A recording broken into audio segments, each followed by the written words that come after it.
Только что жилой дом просто прилетел. Люди в аптеку стояли.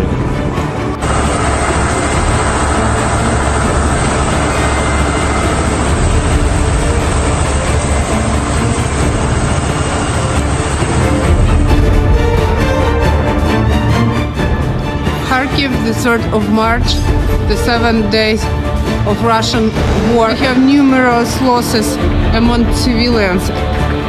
Our children are killed. Look what Putin is doing.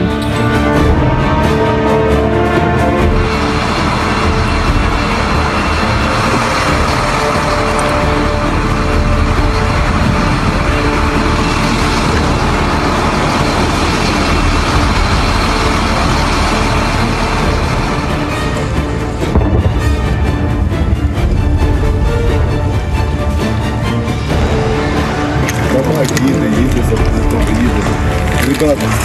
Давай.